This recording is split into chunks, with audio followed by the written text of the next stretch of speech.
जय हिंद दोस्तों। मिथुन राशि और मिथुन लग्न वालों के लिए 1 जुलाई से लेके दिसंबर 2025 तक ये कैसा रहने वाला है। अभी तक इनकी कालसर्प दोष चल रहा था 1 महीने से। कालसर्प दोष से कल 2 जुलाई को इनके ऊपर से आंशिक कालसर्प दोष हो जाएगा। तो कालसर्प दोष जो इनके साथ बन रहा है उसकी स्थिति क्या बनती थी। तो कालसर्प दोष में राहु जो था इनके भाग्य में था, केतु इनके पराक्रम में, और सभी के सभी ग्रह जो थे उससे बाहर थे। तो एक कालसर्प दोष बन रहा था। अब कल से चंद्रमा जो है वो केतु से आगे आ जाएगा और आंशिक कालसर्प दोष बनेगा। तो इसके विषय में बताते हैं। तो मित्रों, वीडियो को कृपया लाइक कीजिए, सब्सक्राइब कीजिए और शेयर कीजिए। वीडियो को शुरू करते हैं। कालसर्प दोष में होता क्या है कि राहु जो होता है लग्न को नेगेटिव बना देता है, इंसान को थोड़ा सा नेगेटिव बना देता है, उसका ऑरा थोड़ा नेगेटिव हो जाता है। तो जो उसके अंदर कार्य करने की क्षमता होती है वो कम तो होती नहीं है, वो बहुत ज़्यादा हो कर देता है, वो उसको बूस्ट कर देता है, लेकिन माइंड थोड़ा सा नेगेटिव रहता है। ऑरा नेगेटिव होगा, माइंड नेगेटिव होगा, फैसले नेगेटिव होंगे, प्लानिंग नेगेटिव हो जाती है। तो आदमी के चलते हुए काम भी रुक जाते हैं और हर काम में परेशानी आती है। कल से ये चंद्रमा जो है केतु से जब आगे चला जाएगा और बाकी के ग्रह जो हैं वो कालसर्प दोष के बीच में रहेंगे तो आंशिक कालसर्प दोष होगा। अब यहाँ पे हम इनकी कुंडली का एनालिसिस करते हैं कि आगे क्या होने वाला है इनके साथ। तो कालसर्प दोष का जो ये प्रभाव है ये थोड़ा बहुत तो रहेगा, लेकिन आने वाला जो इनका समय है वो अच्छा जाने वाला है, क्योंकि जो अभी तक ये परेशानियां झेल रहे थे उस परेशानियों में कमी आएगी। उसका कारण क्या होगा? पहला तो ये है कारण कि अभी गुरु मिथुन राशि के ऊपर से गोचर कर रहा है। मिथुन राशि के ऊपर से जब गुरु गोचर करता है तो बड़ा अच्छा फल देता है, स्वास्थ्य भी देता है, दिमाग को भी सही रहता है, प्लानिंग भी थोड़ा ठीक ठाक करता है।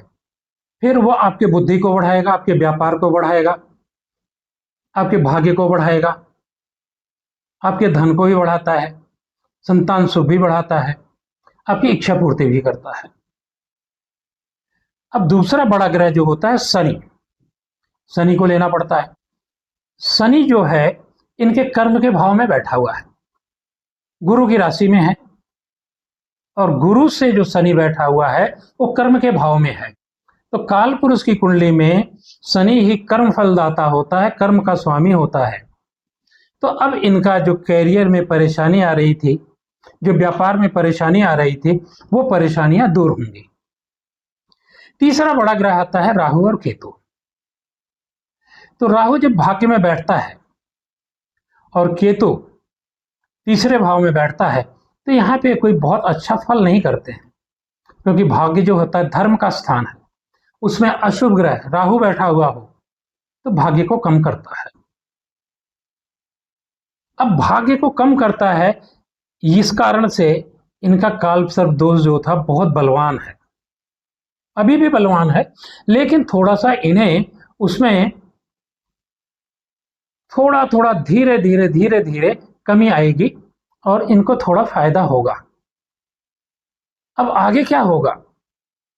अभी 16 जुलाई को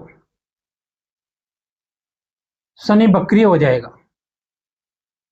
शनि बक्रिय होगा तो वो नवम भाव में आएगा, राहु के साथ बैठेगा, लेकिन बैठेगा अपनी ही राशि में। अपनी राशि में कोई ग्रह बैठता है, किसी भी भाव में बैठता है तो शुभ फल करता है, तो भाग्य का शुभ फल करेगा। और राहु जिसके साथ बैठता है फिर वो उसी का फल करता है। तो अब 16 जुलाई से राहु और शनि जो हैं इनको शुभ भाग्य बनाना शुरू कर देंगे। अब वो भाग्य का स्वामी है, वैसे तो जब बैठा तो वो कर्म में है, तो इनका कर्म ही बढ़ेगा, पराक्रम ही बढ़ेगा, और जब कर्म बढ़ेगा तो व्यापार बढ़ेगा, कैरियर में भी फायदा होगा, व्यापार में भी बड़ा फायदा होगा, और सब जगह फायदा होगा, तो लाभ तो होना ही है। अब होते क्या है कि बुध कहाँ बैठा हुआ है आपकी कुंडली में, जो आपके कैरियर, आपके लग्न का स्वामी है। अब वो आपके लग्न का स्वामी, आपके सुख का स्वामी है, वो आपकी कुंडली पे कहाँ बैठा हुआ है उसके ऊपर डिपेंड करता है कि काल सर्प दोष आपको कितना फायदा देगा, कितना नुकसान देगा। आगे बढ़ते हैं। गुरु का गोचर 17-18 नवंबर को अपने उच्च राशि में धन के भाव में होगा, और जब धन के भाव में गुरु का गोचर होगा तो धन देगा। वहां से वो कैरियर को भी देखेगा, वहां से वो छठे भाव को भी देखेगा। छठा भाव उपचय का भाव है, दूसरा भाव धन का है, उपचय भाव भी धन का है, दसम भाव भी धन का है, उपचय भाव होता है।